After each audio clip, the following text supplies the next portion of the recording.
Somewhere between the Appalachian Mountains and the Rocky Mountains are the best damn people you're ever going to meet in your whole life. Off the earth, except for Green Bay, Wisconsin. North of the Mason-Dixon line, of course.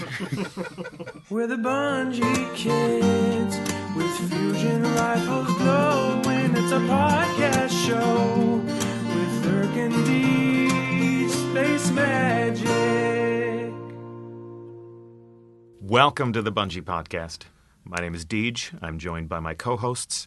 This is my first ever Bungie podcast. We are coming to you from the depths of our studio, from the room where the audio team records the sound effects that will go into your game. Today, the sound effects are us talking about this game. This is the first. This is a swank room by podcast standards. Pretty good. If I will say so. Usually, we're tucked in a conference room. This is nice. We've got padded walls in here. We've got carpet. One of my co-hosts is a veteran of the Bungie podcast. That would be Irk. I did a few. I think the last one we did was December 21st, 2010. A good 2 years, 8 months, and 22 days ago. So being dark sucks. It's nice to turn the lights back on, get the mics up and going. Excited. It's what we've been waiting for. Got a new podcast theme song courtzy of the illustrious Jake Lauer of Reddit fame, which is absolutely amazing. It's incredible. You never expect that to out of a bunch of nerds in a floor, all of a sudden comes out of an indie rock star, out of nowhere. An internet rock sensation. Perhaps Marty will forgive him for supplanting him with a better jingle, I might say. No comment. No comment. Right. Marty's not going to listen to the podcast. Are you kidding me? And then John Stevan. Hello. Call sign Halsalon. It's my gamer tag, but yeah. Graphic designer on Bungie.net. We just go with John. Yeah. Or Hal. Fine. Hal's fine. Yeah, before we kicked it off, I wanted to do a little quick shout-out. We over those 2 years, 8 months of darkness, there were 3 guys that were keeping our official podcast group from descending into chaos and madness. Hopefully this podcast is going to make them all very happy, but big shout-outs to Switch, Voguei, and Red161991, which is probably his birthday, which makes him a very...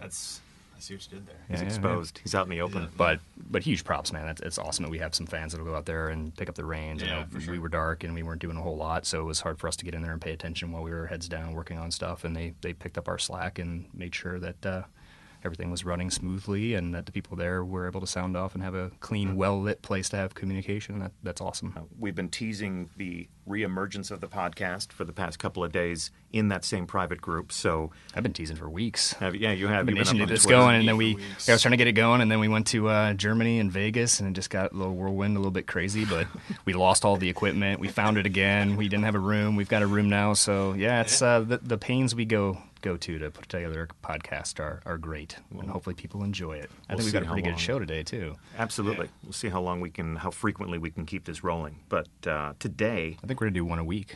That's what you said, right? That's never what I said. I never Don't made make the internet a promise. Yeah. Today, the most important thing is that we will be talking about weaponry. We have a couple of very special guests to come down and talk to us about the guns of Destiny, what purpose they will serve, what histories they can boast, and just the basic idea as to how this action game will function like a shooter. Yeah, we've got a lot of new stuff in the mix, too, right? So there's a lot of things I think people expect out of a Bungie shooter. And certainly we're going to deliver some of that stuff, but we're going to bring in Josh Hamrick, one of our sandbox designers, and Tom Doyle, our sort of resident gunsmith, gun expert. The first time I met him was after a team meeting, and he came out in his leather jacket, and I thought, who's this guy? And then I overheard him say, the heavy gun really needs to be belt-fed. He immediately had my attention. I was like, really? And he says it was like pointing his pipe at Steve Scott, talking to him. I think it was a moment a lot like that, yeah. And with that, now that his reputation precedes him, let's bring him into the room, and we'll put him in the hot seat and start asking him some questions. Let's do it.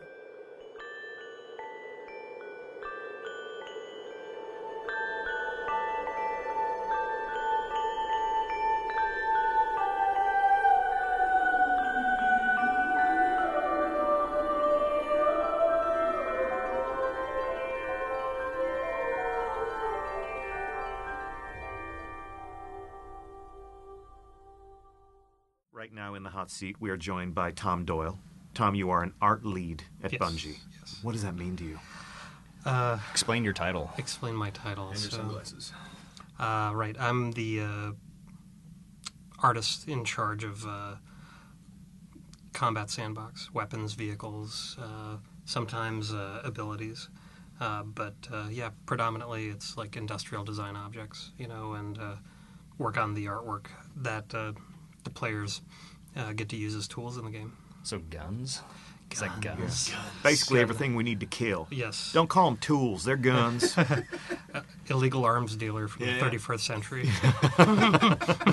Nice. So are you passionate about your work? Are you a gun guy? Do you celebrate guns? Yeah, is this a hobby? Is it a hobby you're into, job? or did you just sort of migrate in through?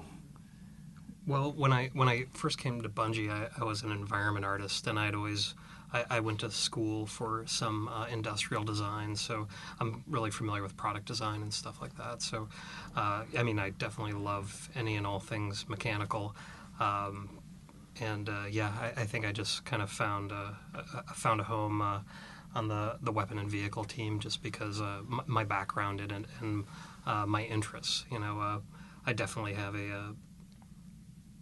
an interest in game design itself, and the weapons and the vehicles are a really good way of kind of expressing that part of my creativity, but also just visual design as well. So. Yeah, I got hats off. They look right now as they stand before they ship. They look amazing. Like they look awesome. I love the design of it. The art pass in the game as a whole, they fit right in. They feel futuristic, but they feel real at the same time. Like they have that feeling to them, right? Well, yeah, we had, like, from Halo, you had the very, obviously different palettes, but if you just look at the sort of hero weapons, the UNSC weapons, they're very military, industrial complex, and now we've got these sort of, this great mix, and you guys are just able to play around in the space. So, like, what's the difference, like, coming out from a very defined palette of weapons and moving into, like, a clean slate? Like, how did you approach that starting in? It seems like it could be pretty daunting, but it sounds like it'd be pretty exciting too, right? Yeah. It definitely was pretty daunting, and absolutely when you make anything new for the first time, it's exciting. With Halo, it was very much a military space fantasy game. Yep. And Destiny is absolutely a space fantasy game, but something that was important to the team was in the same way that when you looked at the Covenant weapons and the UNSC weapons in the game, there was this kind of polarity between, I know what this is, and in fact, I know what it does, and I know how it behaves before I even pull the trigger the first time. Yeah, there's an inference that can be made just by looking at it, right? Yeah. We refer to that as affordance. Right. Yep. I know what it is before I even use it. The Warthog's a classic example of that when we built it. It was like, before you even put your right foot on the gas, you knew exactly how you don't go, can I run a guy over with this? You just do it. And it was Your first Halo LAN party was, meet me near the Jeep. It's like, I'm not going to correct this guy because I like where his head's at. Yes. Well, you want those things to be, intrinsic, for the player. And, in the previous game we had the good guy guns and the bad guy guns, and, there's a certain amount of that in this game. But we're trying to tell a much larger story in a much richer kind of fiction, and the weapons are, they're the first thing you see. Yeah. They're the things that are some of the most persistent forms of artwork in the game. So therefore, it's kind of like one of the loudest channels to tell those little stories in Destiny. First thing through the door, as they say. Yes, first thing through the door. The only other art that's more persistent is the UI, in the game, right? Obviously, we talked about, like, the Warthog and UNSC weapons, and some of those things became iconic, right? They just became something in the sandbox that had to be there. Players had these stories about them or had, like, an affinity or a love for those things. Like, when you start and, like, when you approach a design for a new weapon, like, how do you frame that up? Is there, like, a conversation that's happening between you and design, or are you left to sort of go off and explore, like, the crazy ideas that come into your head and sort of think about the different palettes you might want to pull from? Like what's that process like? Where does it start, and how do you get to a sort of a finished product that you're satisfied with? That's a really small question, I know, but no. It's a great question. Something that Bungie has always done really well is, and me and other people at the studio, or like Pete, we'll talk about the colliding. People come to Bungie because they're, passionate about games, they're passionate about art, engineering, design, the whole thing. And, when it came to creating what is Excalibur, in this game, and using the Excalibur method for the weapons. It definitely came from multiple sources. Sometimes they came simply from a name. Like a few weeks ago, we had David put together the kind of expose feature on Red Death, and really that weapon came from 2 words. Yeah, just the name itself. Yeah, that's cool. And you kind of go crazy, thinking about like what does that really mean, and you try to do something that kind of typifies that. Josh Hamrick, Tyson Green, they'll have certain investment goals or sandbox design goals, and they have their input, and they'll come to the group with all these awesome ideas, and just as much as that printed word on the page, that gets your kind of juices flowing, and sometimes it just comes from purely from art, right?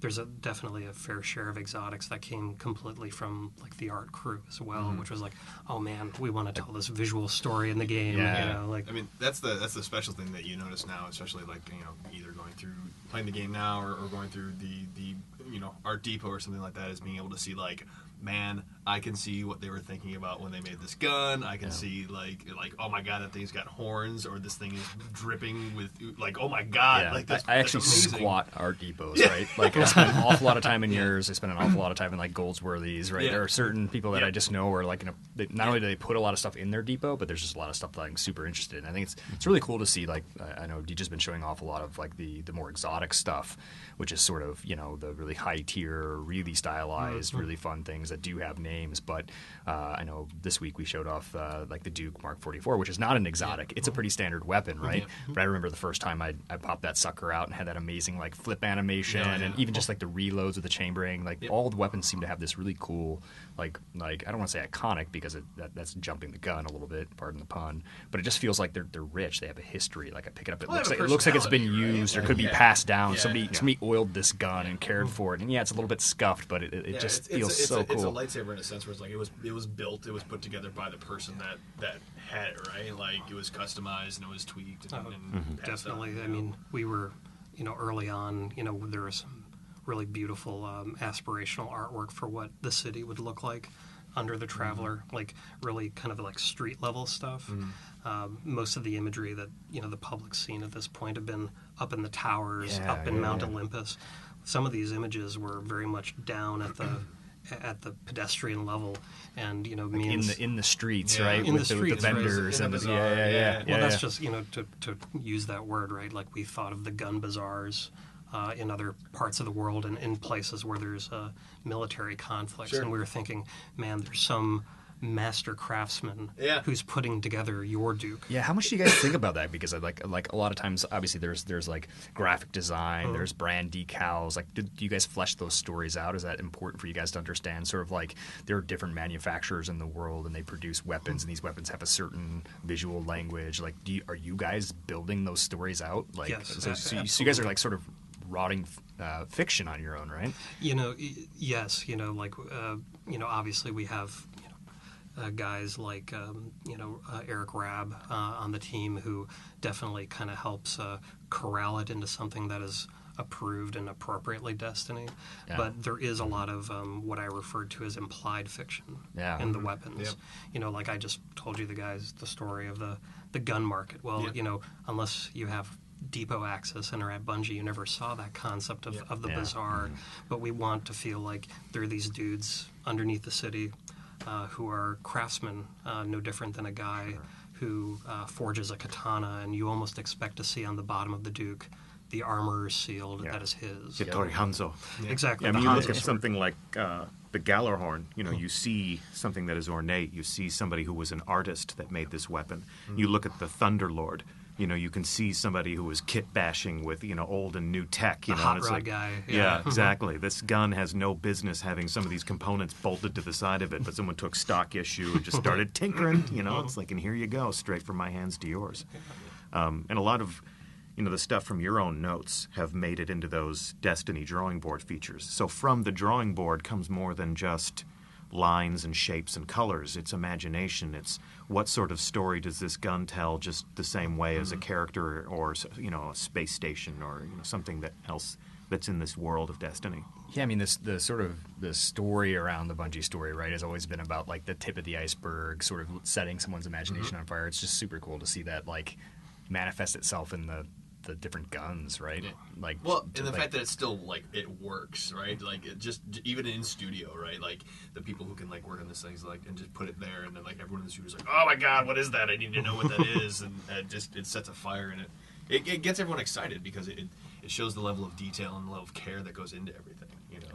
Well, it's like you said, it's sort of a craftsmanship that goes into it. It feels handmade because it effectively is, right? Yeah.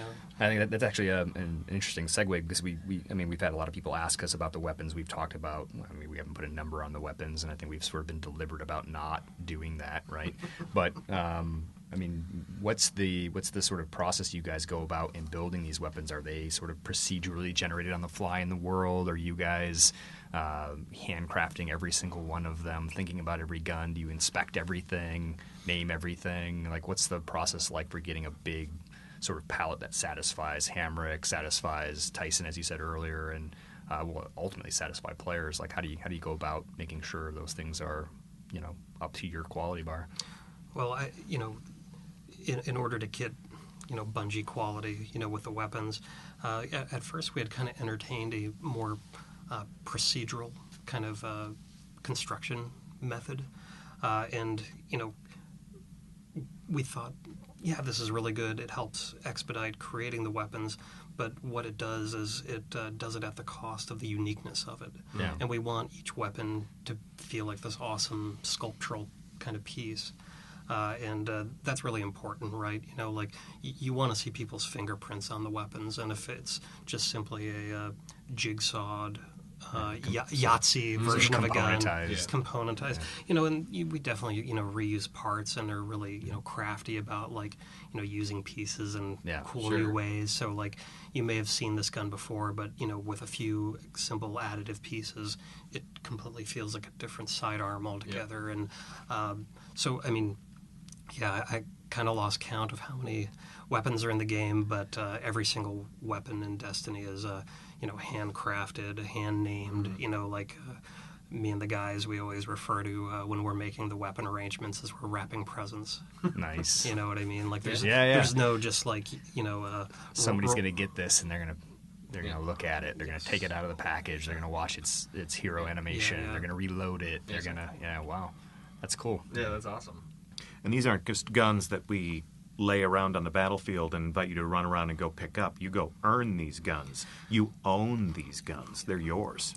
Yep. To bring it back to the the Excalibur metaphor. Like in Halo, we had this military fantasy, military industrial complex future where all the battle rifles were stamped the same way. Every single Spartan laser was made, to spec. Whereas in Destiny, to use the buzz, phrase from our, become legend. And we want every single one of those things to kind of heighten that. And instead of just finding some freshly minted weapon out of a case, you're finding these things out in the world. And, it's kind of corny, but it is kind of like a metaphor with what the overall arc of Destiny is, right? Yeah. Which is reclaiming what was yours. Yeah, going out in the world, exploring. Yeah, taking your weapons back from your enemy's cold dead hands, that sort of thing, right? Well, it also gives you a sense of lived-inness. There's the whole world feels that it's actually like something someone's. It's persistent. It's been there before you. It'll be there after you, right? It gives you a sense of depth. Like you said, it's not it's not an assembly line of things that are coming off. And that's a special feeling. It's very rare that I actually feel that in any kind of large scale game like that. Generally, you just see weapons reused and repurposed and things like that. It's like, oh, I had that weapon, but now it does this, and it's like, oh, it's the same thing now. I don't know which one's which. So, it's nice to see that we don't have that problem necessarily going forward with the arsenal that we have now.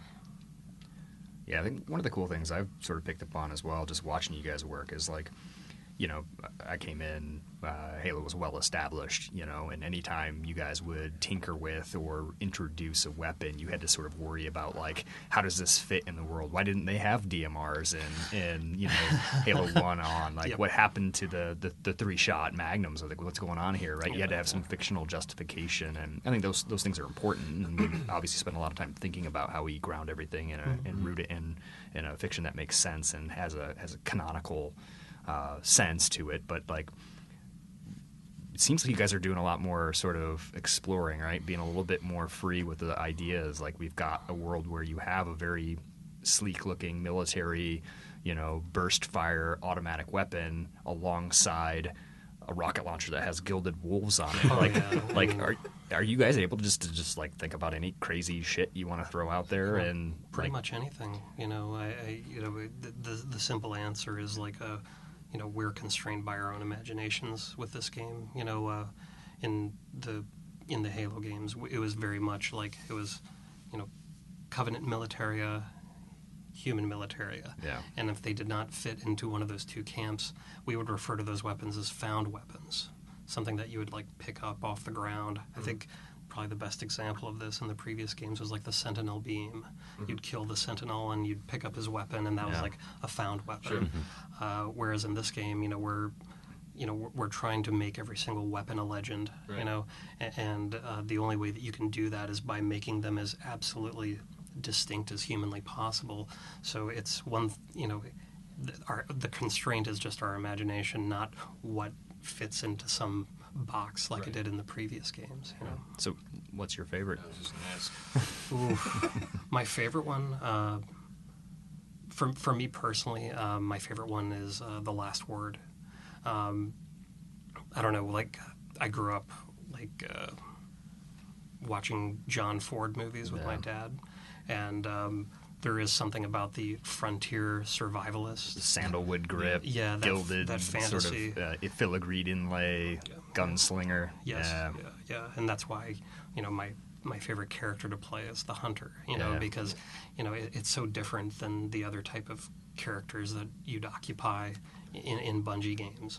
And there's something about that as like it's a badge, right? It's like a cop's badge. Right, it's heritage, exactly. right? It's the sheriff's silver, star, basically. I don't think we've shown The Last Word yet.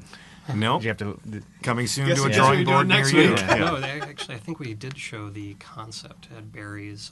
did we? Okay, cool. GDC. At the GDC talk. Yeah. People have seen Thorn, I know. I don't, and I've had requests like, We'll have should to go tell us back now more and about look. Thorn, show us Thorn. Thorn's pretty badass. Yeah, Thorn is the exact opposite of The Last Word. Yes. We had an image early on, which was Thorn crisscrossed with The Last Word, and it kind of showed the yin and the yang of the Destiny universe, you know what I mean, in pistol form. It's like a hand cannon carved out of like an obsidian dark heart. Yeah. It's menacing. It's evil. Yeah, You probably don't want to hold on to it for too long. It's probably a bad omen. And then you look at The Last Word, and it's like that's a hero's weapon, right? Yeah. That's something that you pass down from It was father to son. it was in a velvet case. Yeah.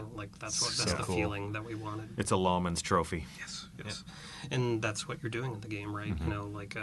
You're doing your best to survive under these insane conditions, but not only survive, but to reclaim. So do you find that you're like driven to select your weapon based on its sort of story? Are you the kind of person that you're sort of playing an archetype and you're sort of going out there, or do you actually like also the gameplay of the hand cannon? I like the gameplay of the hand cannon. I think it's we've always done like slide action, pistols, in our previous games, and this was the first time that we did a tried and true revolver. Yep. And there's something cool about seeing, the chamber come out, the hammer on the back. It has like this very kinetic animation in first person. Like Well, that was the thing that blew me away.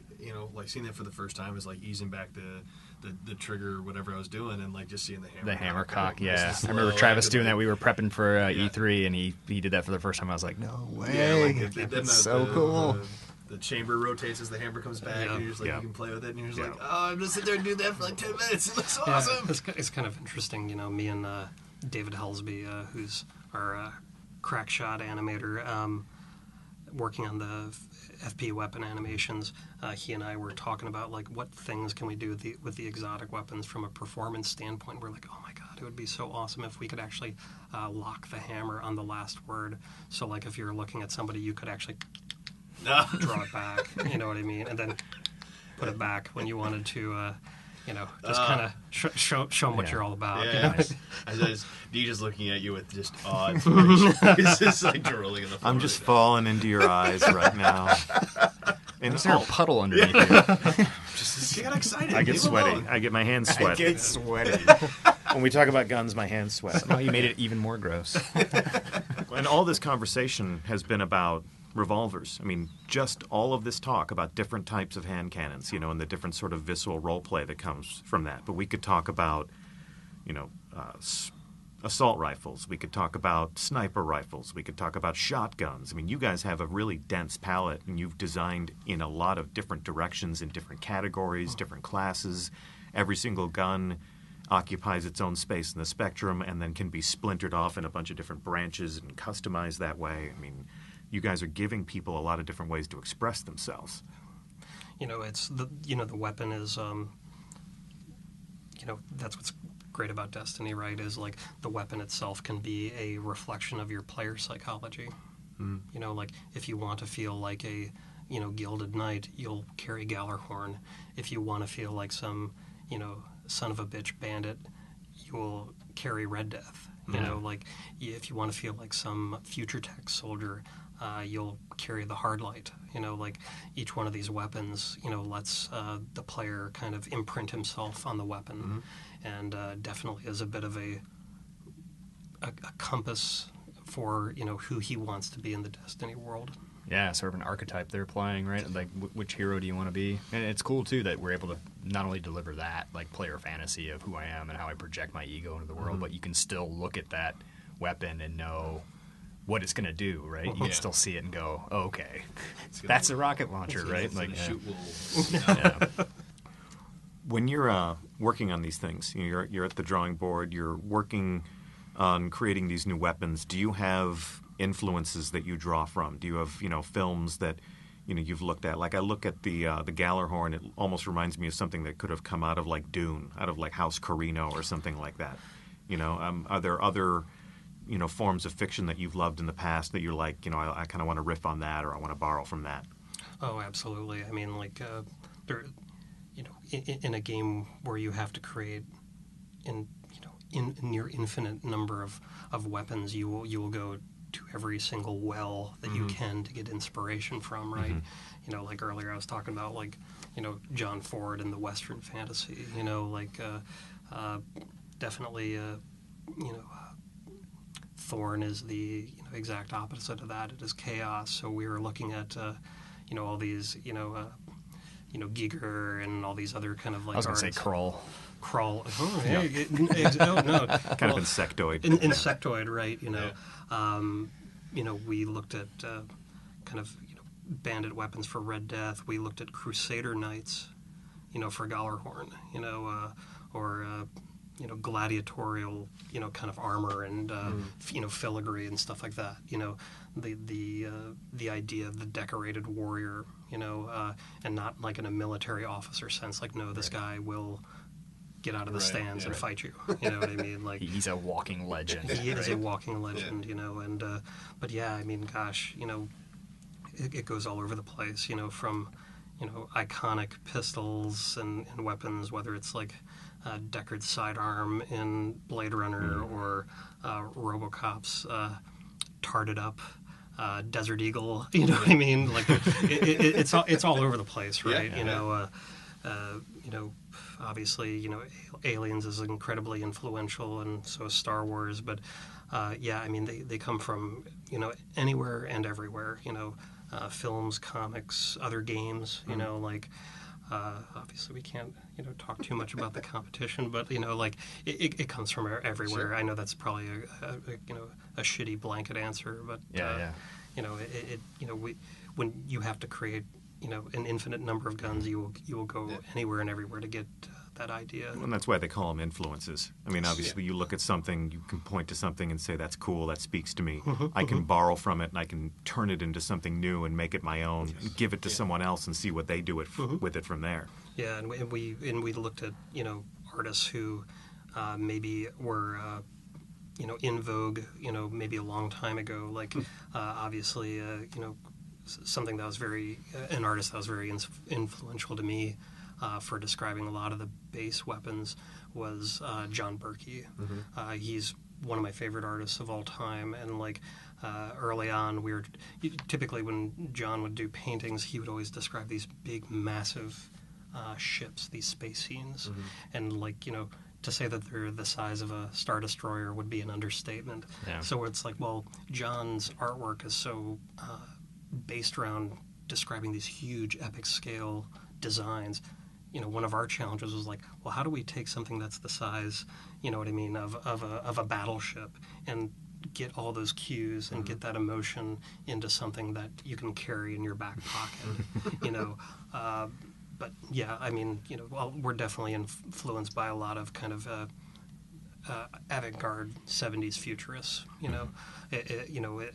even before kind of even like Sid Mead and those guys. We were, Dune, is another thing, like those Dune covers. It's like, oh man, how do we turn that into something that's influenced by but still uniquely ours? Yeah, it's always a really challenging question. We get it a lot doing the press circuit, right? Everybody goes, Sure. like, what are you guys influenced by? And it's like, there are a lot of The people who Stones, work the here, Beatles. and just about every one of them is ravenous, right? They're out there consuming a lot of art and a lot of television. You get everything. You talk to Barry, and he's got Peter Grick, and then he's got Thundar the Barbarians in his back pocket, and it's just like the range that he's able to pull from is cool. And I think the challenge has always been how do you take all of those things and really focus on how we take the cues and the sort of style or tone pieces that we want and make them distinctly Destiny, right? And that's always a super huge challenge, to not let an influence sort of override and imprint itself so much that people look at it immediately and go,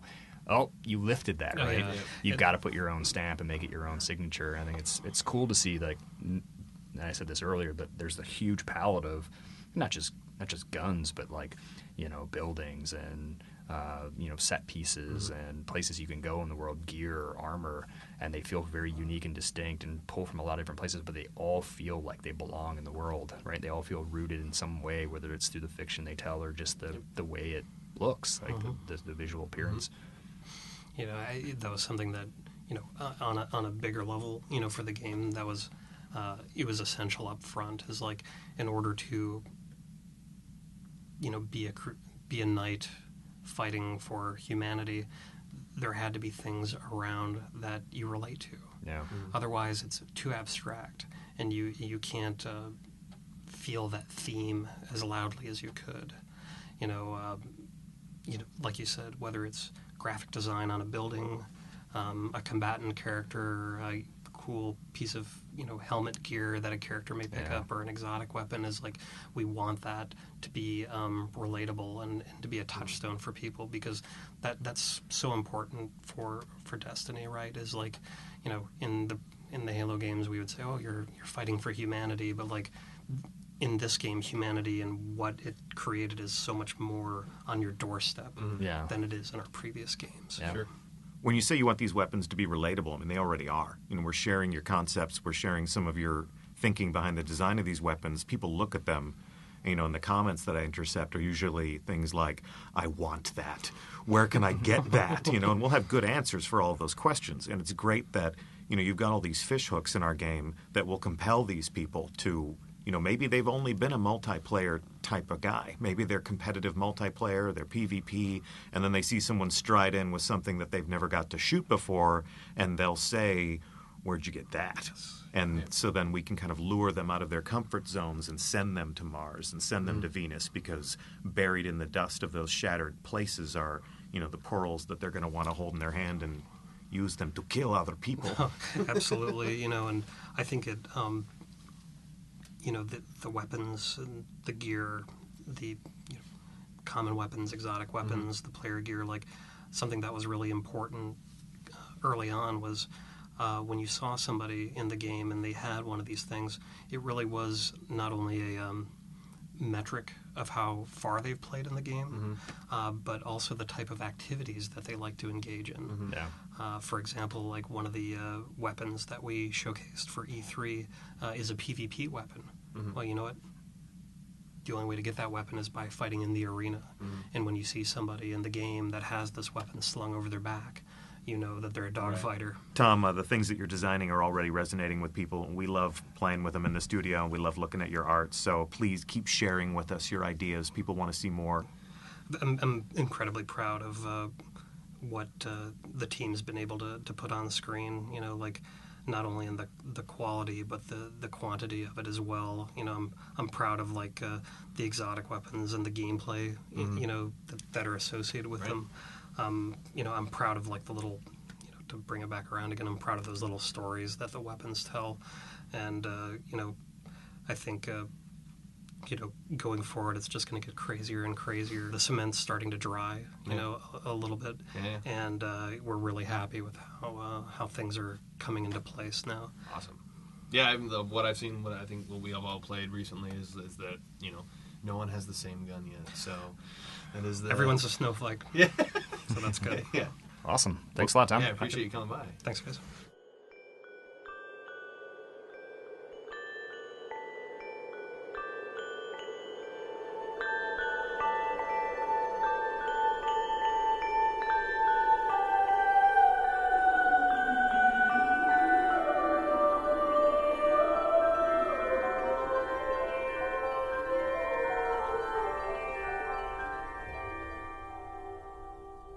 In the hot seat at this moment is Josh Hamrick.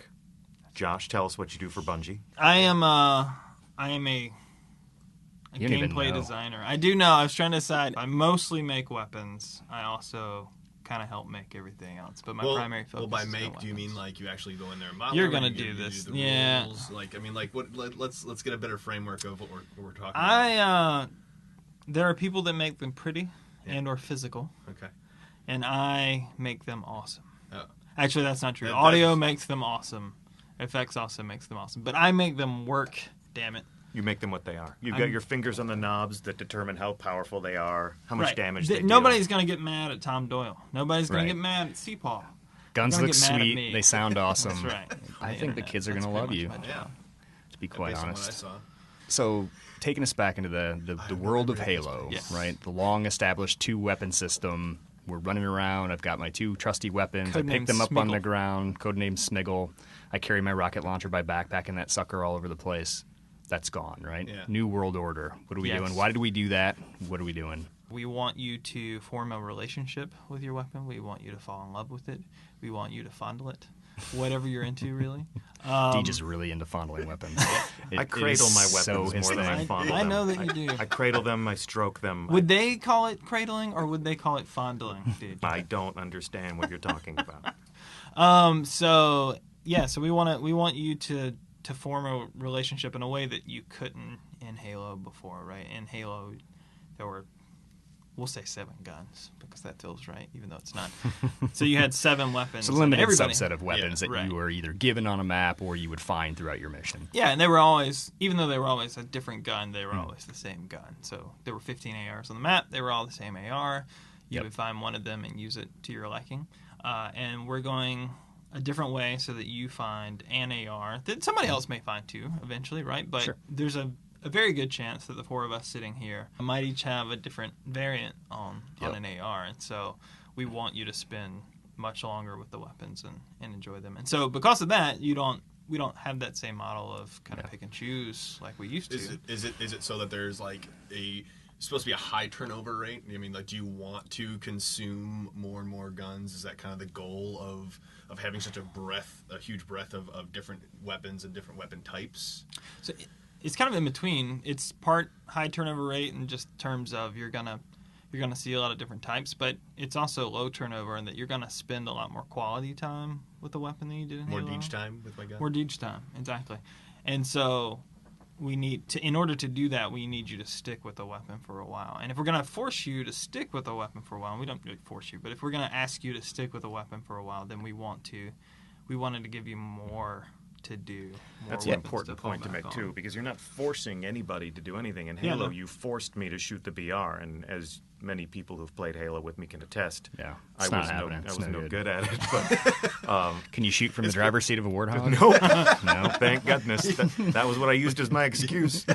You can snipe from a Revenant and reach. Yep, you can. But you're giving people control That's over the Jason weapon Jones' that fault. they have when they step onto the battlefield. And you're giving them control over which weapons that they hold in reserve on Correct. their back or in their side holster. And Yep. And Or we- even on their avatar, right? So there's another Yep. change that we've introduced. We say 3-weapon system, but that's sort of the 3 weapons that you have out and at the ready. But you can, I should caveat this, that everything that we're talking about is in flux. could But totally die. Yeah. but for right now, like I can have 2 secondary weapons that I'm sort of upgrading and moving between. I can have Yeah. I can have more than 3 weapons with me at any given time. They're just not easily accessible while Right. in We do combat. some things to sort of talk you out of switching to them mid combat because we don't want you to walk into an encounter with every gun in the game. 'Cause Sure. turns out that falls down. Yeah, It's yeah. fun. I mean, if you're in your avatar build, you're not going to fare too well in Well, I mean, competitive multiplayer, are you? But you right can now- do that. I mean, you Sure. can go in there with each of our AR types, which you guys can totally edit right here. So you can have an assault rifle, a pulse rifle, and a scout rifle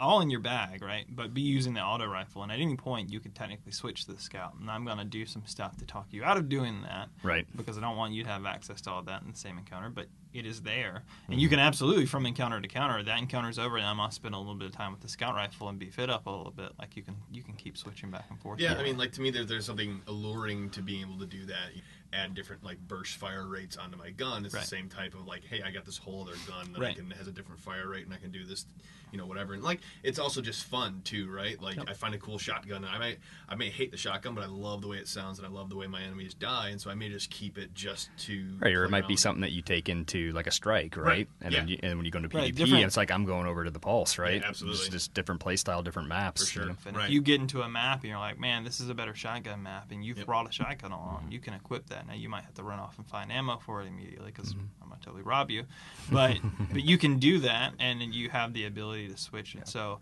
it gave us a lot more flexibility, while at the same time also giving us the investment system that we were looking for to get Sure. you to dive in deeper on weapons and think about how you wanted to play them and what you want to do with them.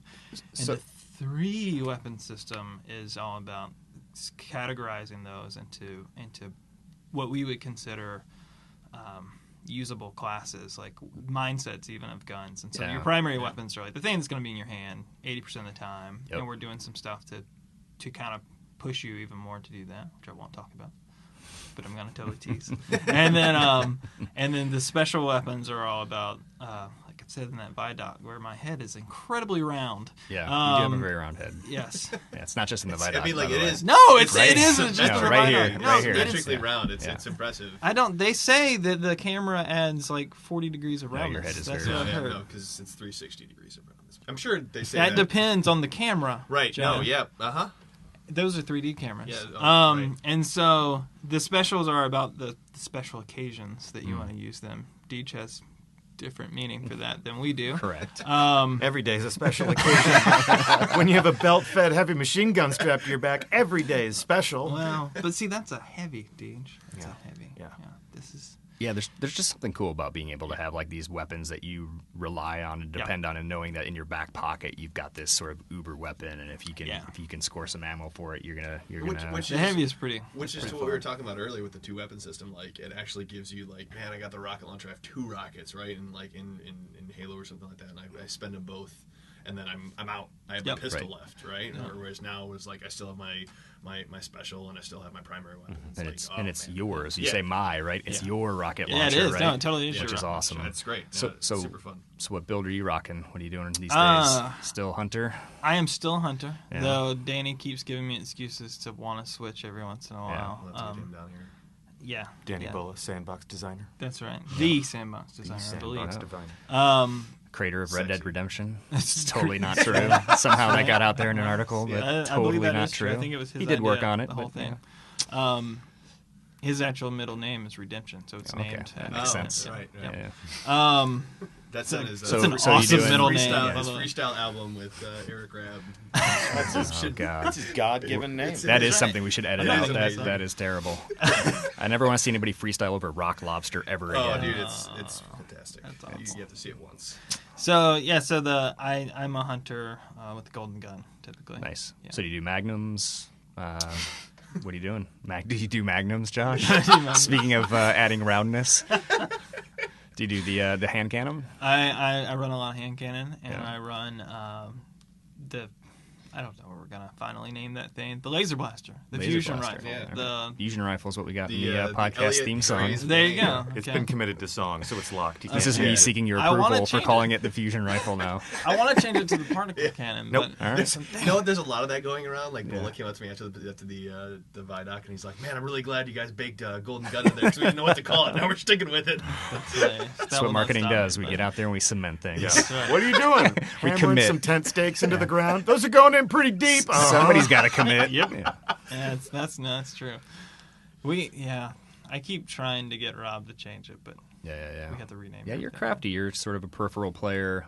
You know, pretty sneaky. A lot of cat and mouse play. A lot of Oh, chess you out wrote there. up a whole article about I did. me. I did. That's right. I'm more of a sort of. I try to force the situation. I run in there. I actually rocked a hand cannon build yesterday in last night's build, and yeah, we'll see how it goes. Hand cannon feels good. I like And- the bursts, man. The bursts are so good. Well, it feels so nice. Less It's error, good. right? Like you get. That There's little- just little something cone about in it. the- It's just like I'm a little baby, like in the mother's womb, and that's the heartbeat, right? It just I- feels so good. I'm always gonna be a scout rifle. I'm gonna be the single shot. Yeah. The And you're a DMR. scout guy. Yes, and yeah, Richo is definitely a DMR guy. But the hand cannon, it's funny because the hand cannon to me fills that DMR role. It's just so the scout rifle's more loud like and Yeah. powerful right now. Yeah. It's pretty crazy. You guys going to turn some knobs on that, or is it going to stay where it's at? Now that thing's making people happy. I Yeah, don't you think we're gonna go talk very about far with the sort of Bungie legacy. Talking about that hand cannon, that thing is. that. Yeah, I went ahead and Jason Jones did for Jason Jones. So Yeah, I don't think he's gonna. I feel don't the think you need to can turn turn it the up. damage up anymore, Yeah, right? no. I doubt It's it. pretty Yeah, insane. It's capped out. Yeah. So we'll see. I brought in the range. If he did anything, he would probably push the range out. But we'll see. Based on Erk's comment, there's something I want to ask about the Bungie legacy, because people who are lovers of former Bungie games may remember those experiences where you're on a map. You need map control. You need to be able to move around the map and control different sectors in the map, because that's where the good stuff spawns. I want those rockets. I need to occupy this territory. I want that warthog. I need to occupy that territory. And that's how you kept people moving around and not just occupying or the same Falcon. folder. Yeah, or created Don't focal forget the points. Falcon. Or the Yeah. Falcon for the honorable Rogue Squadron.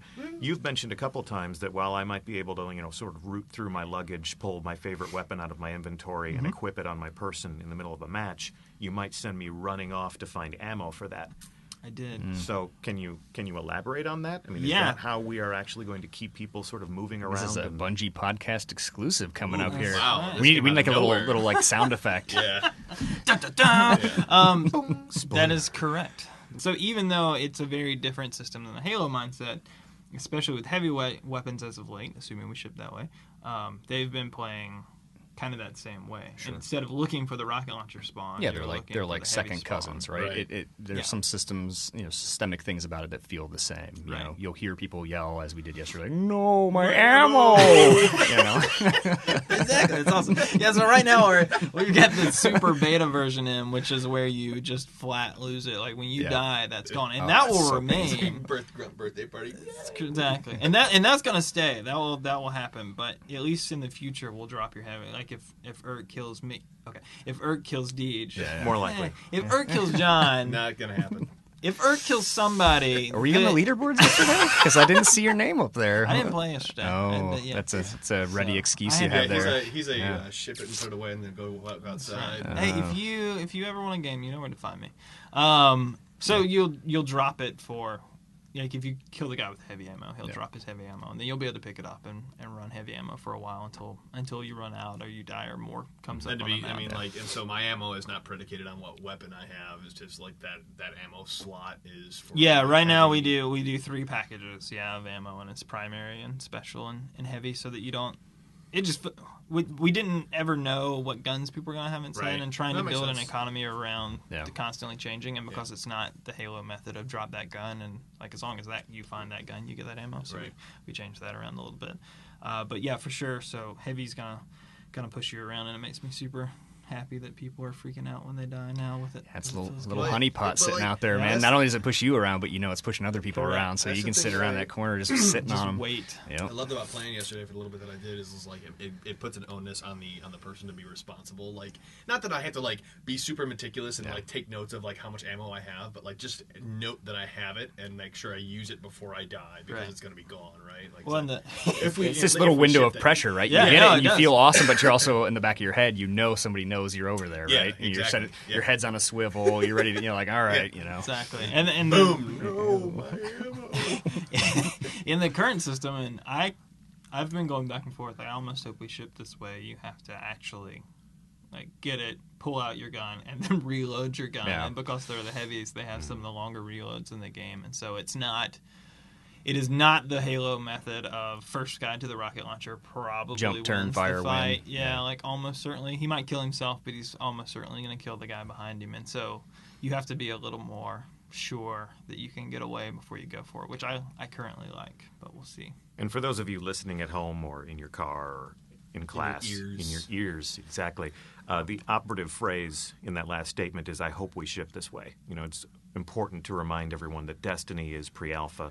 We're still having fun exploring what we want this thing to be. Everyone has better opinions as to what they hope the game is. It's a fun caveat, but I think like the cool thing about doing a podcast like this is we can get some guys in here like Josh and get the inside scoop on what we're doing. Everything is work in progress. That includes the stuff we put on our website, the things we say out there. Obviously, there's a solid vision of the game. I'm not implying that like we don't know what we're doing, but we play test this game every day, right? Like every time I play PvP, there's something a little bit different, Yeah, right? like, You guys everything gets are pushed turning up forward. the fun. Bungie Day, Yeah. Bungie Day, you took away our heavies. We did, yeah, we didn't get to turned them play- off. We didn't get to play with any heavies, and Yeah, that was stupid. That was super sad. I mean, we it was the marketing pod versus the BNet guys, Yeah. and we crushed them pretty bad. Yeah. Yeah, I mean, we were- the Bungie Day build was there wasn't a lot of stuff you could do to turn a game once it started going Yeah, downhill. once it started going downhill, it was pretty clear that it was going downhill. We Inertia beat- in space. You fire a bullet in space, you can kill someone on Saturn. Yeah, Me and David Early and Kevin Yanis handedly beat 3 UI people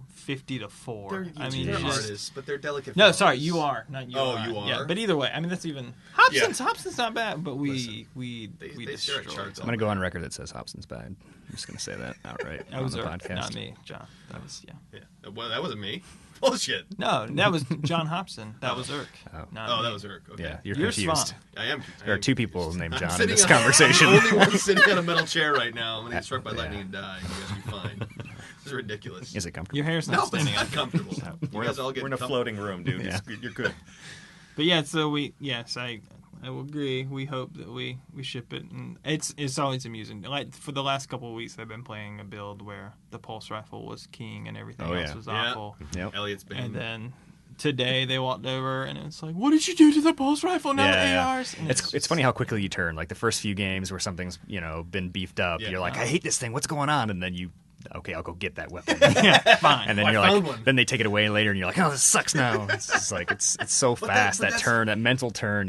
Like speaking from a perspective that DJ and I might share is like we don't as community members and like being on the outside, like I barely got to ship Reach and been here through most of the Destiny, but like seeing that the arc of like, okay, we're gonna try it out here, and then the pendulum swings way Yep. over here, and seeing that like very fine tune, and now it's just small moves. I mean, Yep. granted, small Yeah. moves can affect. Still big, it's but wild it's- how yeah, like yeah. a tiny Yeah. little incremental step can Yeah. make a huge Absolutely. impact on Yeah. it. And it's cool to see the I mean, looking outside, like you're talking about, looking at community and the sort of volumes and disparity of the feedback that Yeah. comes in to see the same thing happening internally, right? Like Yeah. the different voices and the different people who some like I had an experience yesterday where I like slammed my controller down and I was like, I hate this, is terrible. I can't believe this is it. I can't believe who did this? Who even thought this was a Yeah. good idea? And I literally walked into the kitchen, and Sussman, who was in the game, is walking over with the biggest smile on his face, and he goes, "Wasn't it the funnest game you've ever played?" And I was just like, "Oh my god!" Yeah.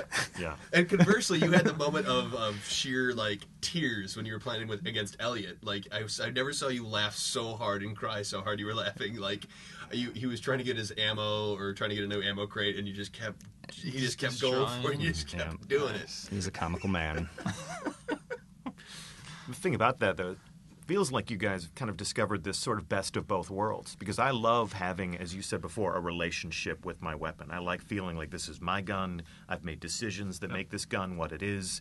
I've used this gun in a lot of different situations. It's my favorite one to use, but at the same time, I'm not allowed to just sort of sit over in a corner for the entire time and be able to enjoy that weapon. You want to keep using that. You have to keep moving around the map, or in my experiences, the best way to get more primary ammo is to get killed.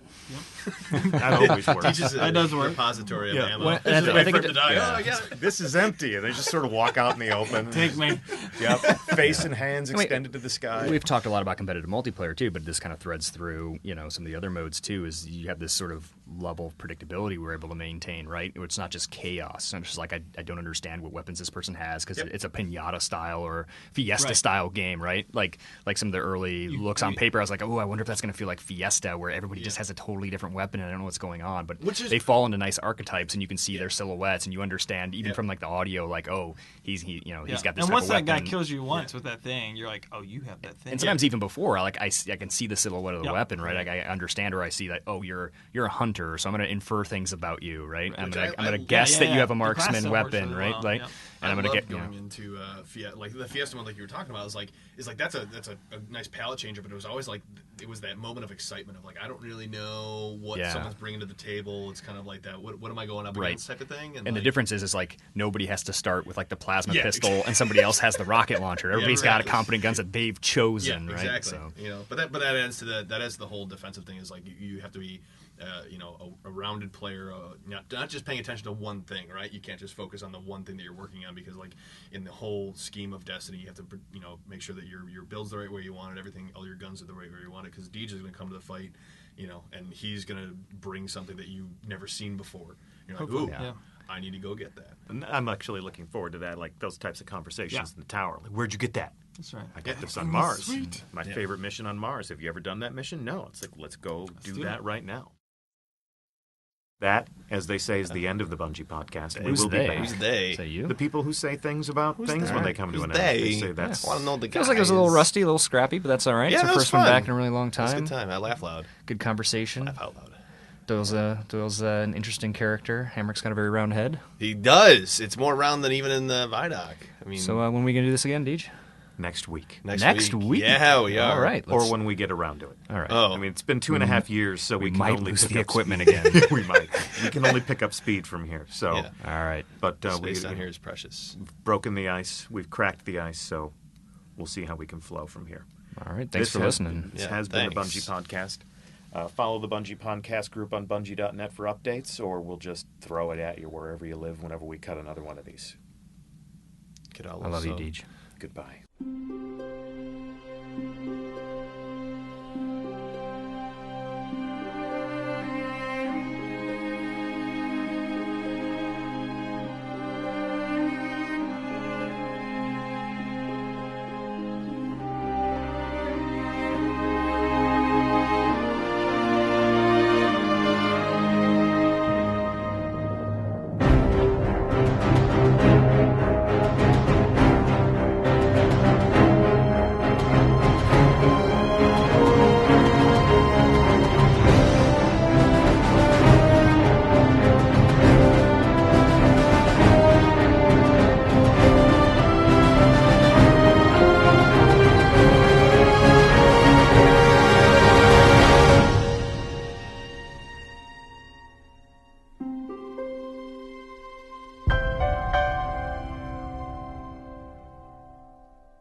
none of that shit was going to make the cut anyway. Yeah. Oh, it was all going in. The earwax conversation should have went in. Yeah. You're My chair. Yeah. He tried to get me to wear his cans.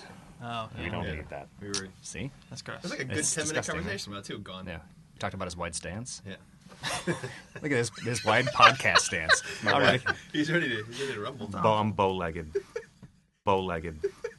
Bow-legged. Bow-legged. Bow-legged. Bow-legged. Bow-legged.